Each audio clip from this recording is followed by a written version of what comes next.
Alright, hello and welcome to GTA 3 the playthrough, the definitive edition, whatever you want to call it, and today we're going to be doing some more story missions. And last time we collected 31 of the 33 hidden packages in Portland, because two of them are not available until the mission last request, and we're going to try our best to rush towards that.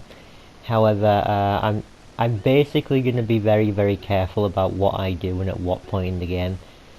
And basically, um, there are points in the game which you must be very wary of, because if you accidentally cross over them, there is basically no going back. So in order to get 100% completion, you need to do a lot of the side quests, and some of them are incredibly difficult, or more just needlessly more painful, because of certain conditions in the game that activate whenever you can pass a certain mission.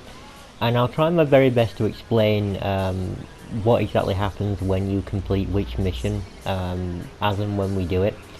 But for right now, just rest assured that I have planned this Let's Play, and I've deliberately planned to do everything at the opportune times, you know, when it best suits, you know, ease of doing the thing, you know.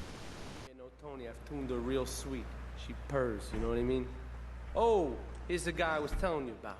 Alright, listen, this guy, he ain't Italian and he's no mechanic, but he could get things fixed. This is Pop's capo, Tony Cipriani. Yeah, I'm Tony Cipriani. Take him to Mama's restaurant in St. Mark's, alright? Now listen to me. I'm planning a job that needs a good driver, so drop by sometime later, okay?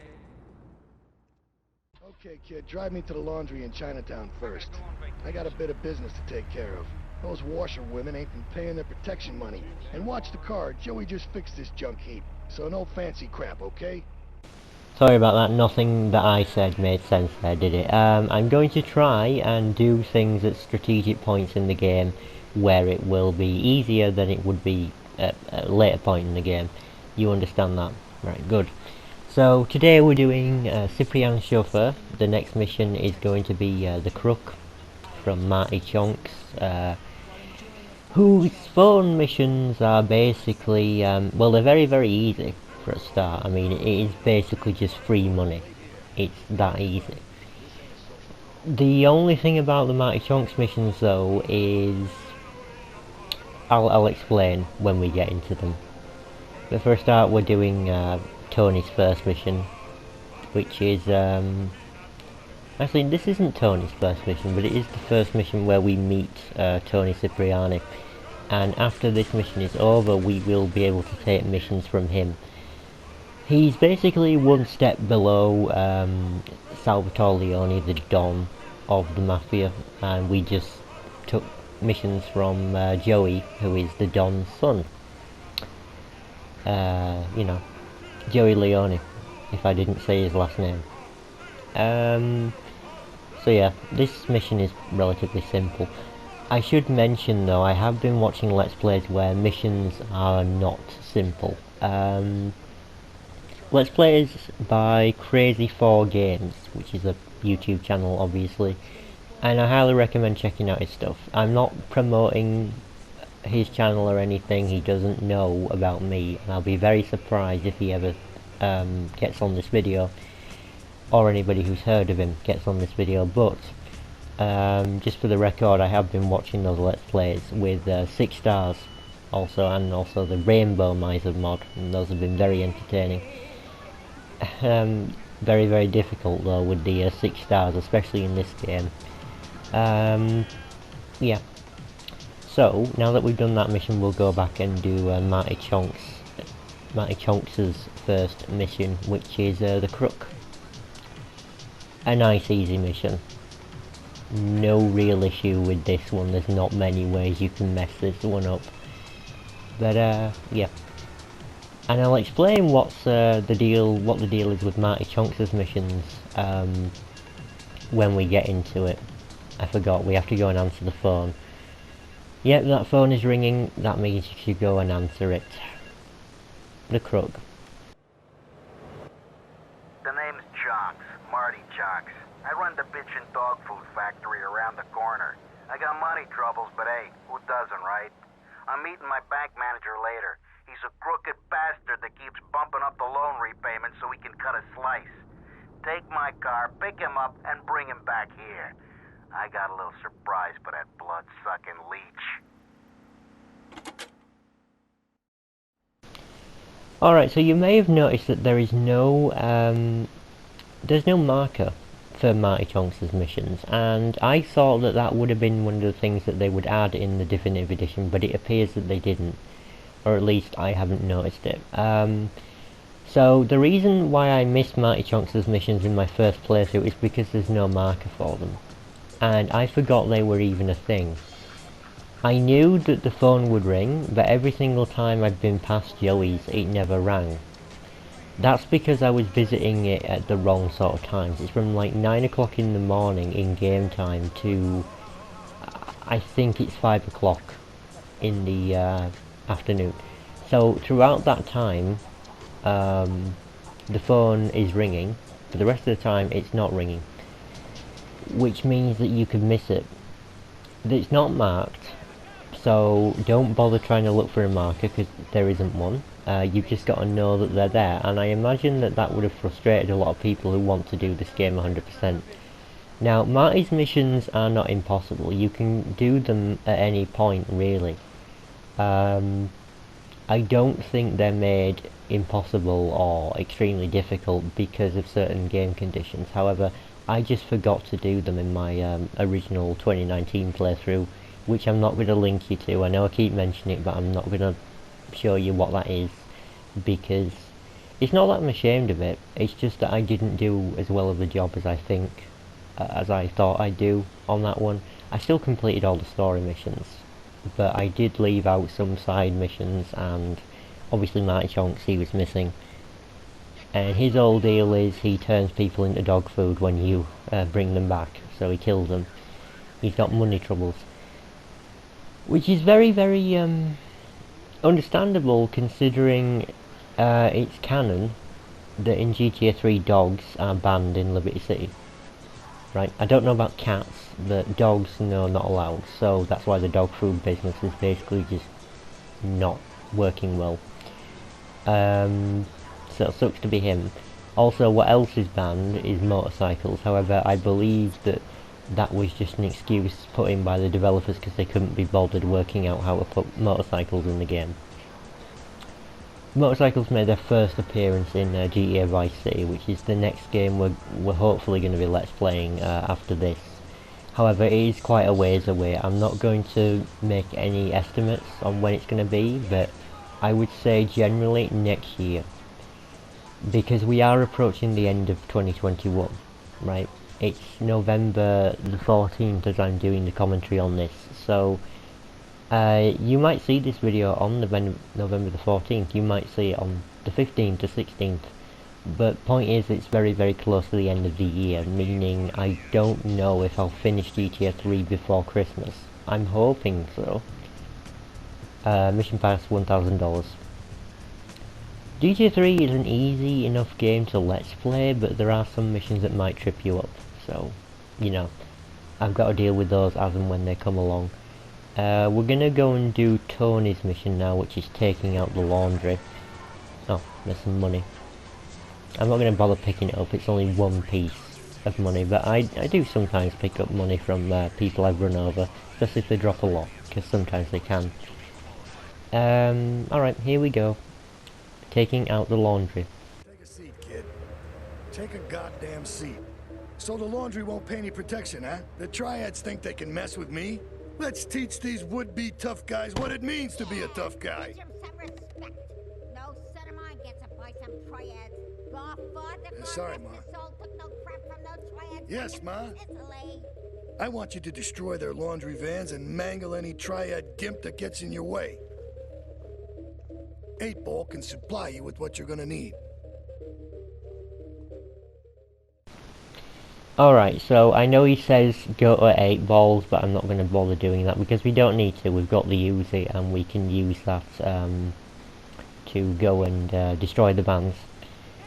If you go to 8 balls, all you'll really find are grenades, which are honestly more of a pain to use than anything else. I hate using grenades in this game, but sometimes I have to for certain... They're okay for certain uses, it's just that it's a grenade. I don't really think grenades are very useful in GTA games, so I'm going to be perfectly honest with you. They're just not. It's better to just do a drive-by on these guys. However, drive-bying in this game, in the Definitive Edition, if you have it set to the modern control layout, I think it's square and circle to look left and right respectively. Which is a pain in the ass because the L1 button is to fire, and I think. And to me that doesn't make any sense. To me it just seems a bit dumb, but the R2 and L2 buttons are taken, and they used to be look left and look right, and then you press circle. So I guess it's sort of a similar-ish control scheme, like inverted, sort of, not really. But I'm just saying I found it incredibly annoying to use that. In fact, I still don't even know how it works. When I press L1, if I was to do it right now, with the camera facing forwards, Claude would do a drive-by on, I think, the left. Which is relatively handy, but because there aren't any bullet streaks in this game, there used to be bullet streaks, like greyish, you know, it's a streak of air that shows you where the bullet went. In the original edition anyway, in this edition no.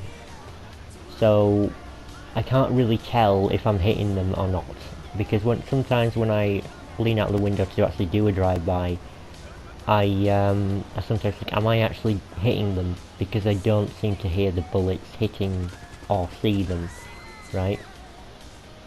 Which is just a bit of a pain to me.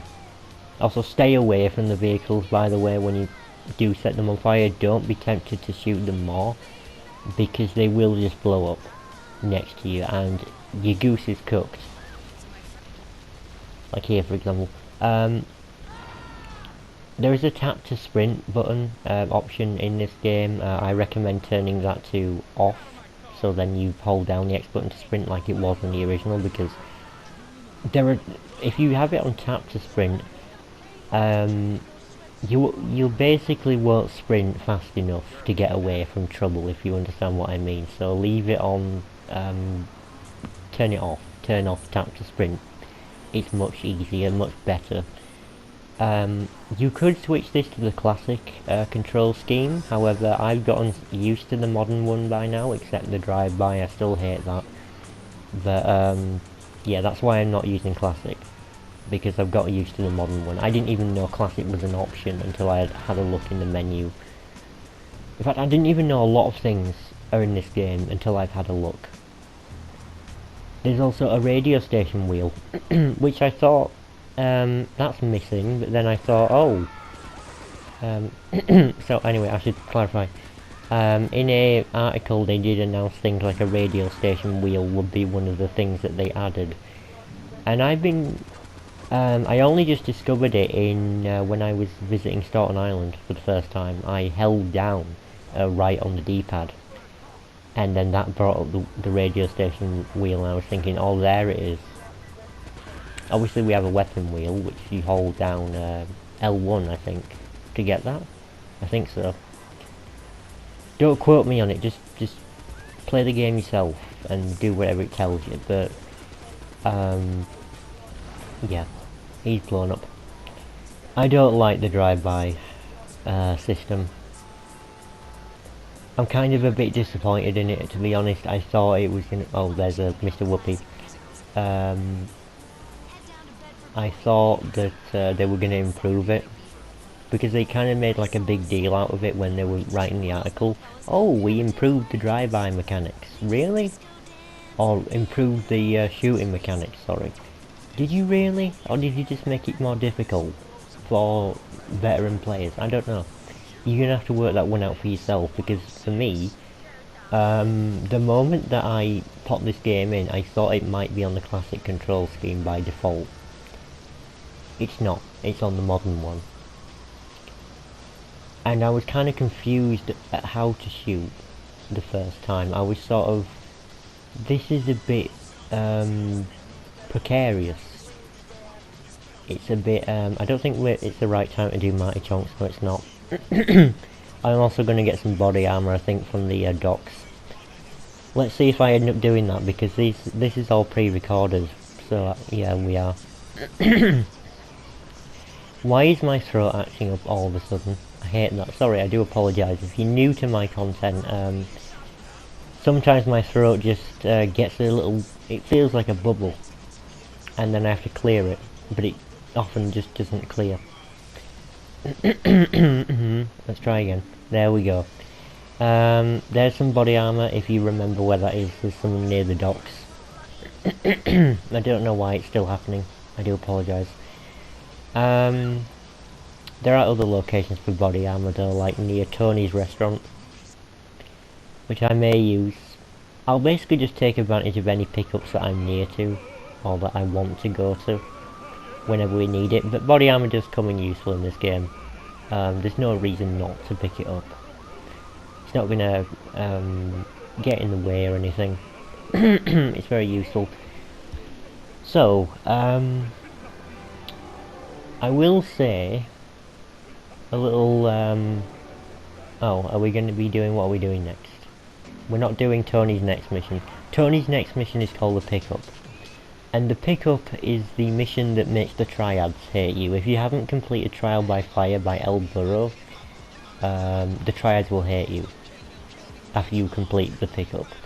And that's annoying for the rampages, which we're going to be doing soon. Maybe even in the next episode, but I don't know. Don't know for sure. Let's see what happens. I'll announce what I'm doing at the beginning of every episode, so don't worry. But yeah, it makes the rampages hard. I can also state that this rain effect kind of looks a bit weird to me. It's a little bit distracting, in a way. Are we going to save our game? I think we're going to do Turismo for El Burro. His first phone mission. He's there with the blue telephone marker on the map. Yeah, we're going to do his missions, definitely. Turismo isn't particularly too difficult, although you do need a fast car, right? Because you are going to be against other fast cars. They're not going to throw you something like a Perennial or a Moonbeam or a Kuruma. No, they're going to throw actual cheetahs, which are fast cars. You can tell by the name. So the only fast car that's available in Portland is the Banshee, and you can get that from the car dealership. It always spawns there, at least it should. I think when you start the mission it doesn't spawn, or something. Anyway, Turismo. This is El Burro at the Diablos. You are new in Liberty, but already you are gaining a reputation on the streets. There is a street race starting by the old school hall near the Callahan Bridge. Get yourself some wheels, and first through all the checkpoints wins the prize. Alright, it's time to do a race. Where we will be sort of against the clock, but it doesn't matter, because it's just a set of best time. And you could play this mission over and over again. What happens with the 4 missions are, you can do them forever. So when you complete the final mission in the string, it will loop over, so you'll start from the first one. However, El Burro's missions become basically impossible to do after the mission Sayonara Salvatore. And if you can't tell by the nature of that name, that is when we are going to kill off the mafia boss, Salvatore Leone, who we haven't met yet.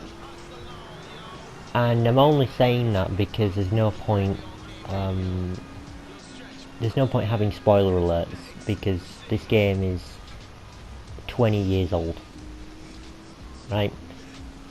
You've had 20 years to look up the story of this game, and to be honest, it's not even anything spectacular. It's not like, I was going to think of a good comparison in gaming terms, but I can't think of one. It's not like watching a Netflix TV show, where it matters, where spoilers kind of matter, because other people may not have seen the episode yet. This is 20 years old, this story, and it's nothing groundbreaking. It's not Avatar or Titanic. It's GTA 3.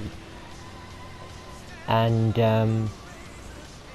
anyway, so yeah, we're gonna kill off the Mafia boss at some point, and that will make the Mafia aggressive towards us, and when that happens, this part of the map, St. Mark's, don't even think about going near it, because it's very, very dangerous if you do. And El Burro's missions, 2 of them, like this one goes through St. Mark's, we would have been dead if the Mafia hated us. And there's another one that involves St. Mark's, which is actually his next mission. And I think that there are Big and Veiny does as well. Yeah, that mission does involve going to St. Mark's, it goes through it. So any mission that involves St. Mark's, you just rest assured that you basically cannot do it, because you'll get blown up every single time you go to St. Mark's.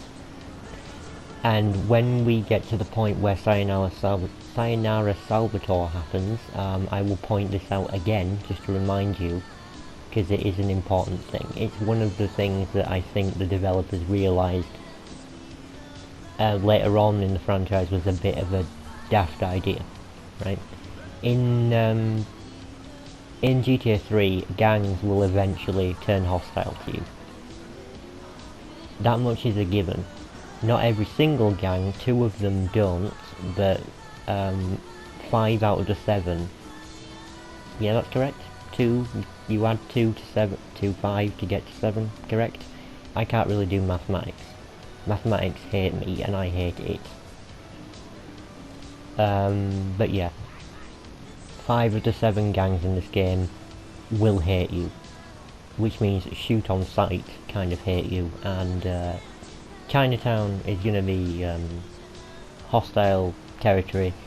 The Triads are not lethal, they're just annoying because they'll always be shooting at you if you're in their turf. Mission pass 10 grand. Who cares?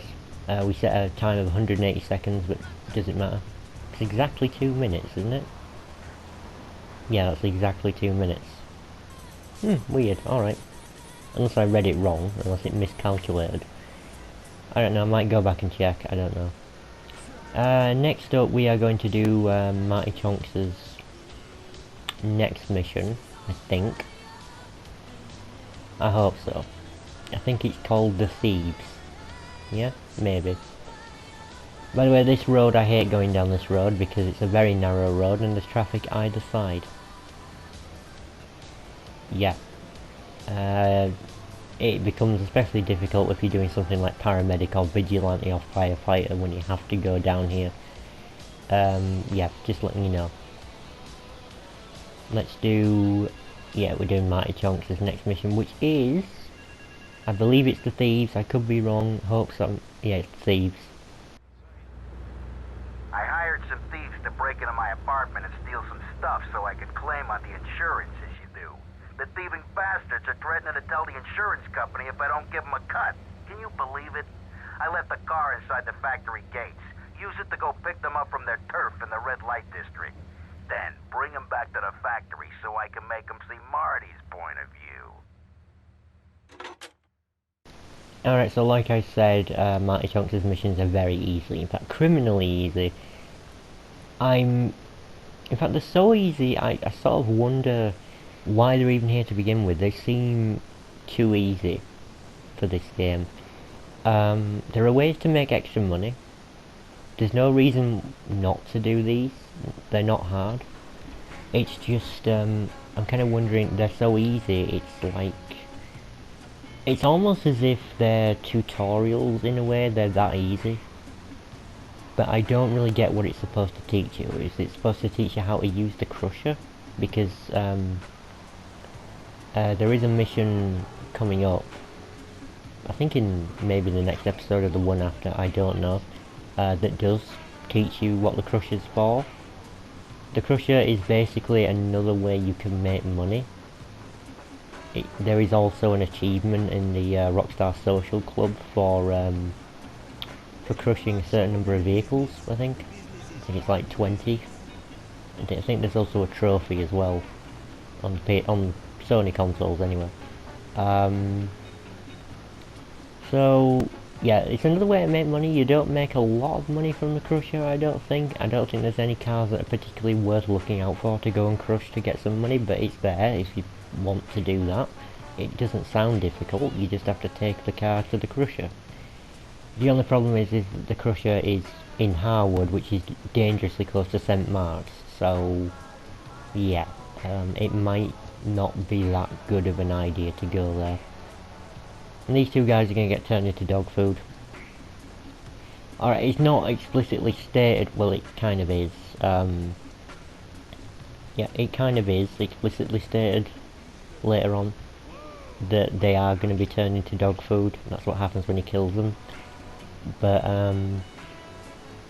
which is very dark. Yes, even for this game, where you murder whoever you want. You know, you can cause fatal crashes, which, okay, they don't die in, but still. Where are we going? I think are we gonna go paint spray? Don't remember. Is this the one with the crusher, or is this the one with paint spray? I guess this is to sort of show you different methods of things that you can do with your car. But yeah. By the way, paint sprays, if you don't know what they do, they change the colour of the car, but they also remove your wanted level. And if you bring a car to it in mint condition, as in no damage at all, the respray I think will be free. So the whole idea is that you just change the colour of the car if you want a particular colour or something. What I might do is, because I am a Wikia fandom member, I have considered doing something very, very nerdy, right, which is to jot down all the colours of every vehicle in the definitive editions of these games, just because I know that that information isn't actually there. They don't state the exact colours of the cars, they just state, if it's only available in like 2 or 3 colours, they'll tell you what they are. But I think if I do that, I'll be adding some extra knowledge. I guess it's very nerdy, it's pointless information, but I might as well do it in my spare time when I'm bored. Because eventually I will complete this game, and there's only so many times that you can replay the game. In fact, replaying this game isn't really possible, unless, surprise surprise, when you 100% it, there's some kind of like GTA 5 replay mission feature that I just don't know about somewhere here. But yeah, there's only so much you can do. Doesn't mean I won't play it anymore. I might play it on my own with some cheats and just mess around and show you certain things, I don't know. But yeah, might as well do something like that. It sounds helpful to the community, I guess, and other people can find out more in-depth information, because they can look at the handling files for each car. I wonder if the performance has changed on any vehicles. I don't think so. I haven't really experienced any cars that seem worse or better than they were. But maybe there are some performance changes, who knows. Anyway, that just about does it for today's video. I do hope you enjoyed episode 4 of this playthrough. And next time, I don't actually remember what we're doing next time, but I'll let you know what we're doing when we get to episode 5. So, thanks very much for watching. If you did enjoy, subscribe, comment, like, whatever you want to do. I'll see you all later. Please do watch the next episode if you are interested in this playthrough. And yeah, stay safe, and I still don't know how to end off videos. See you all later. There we go.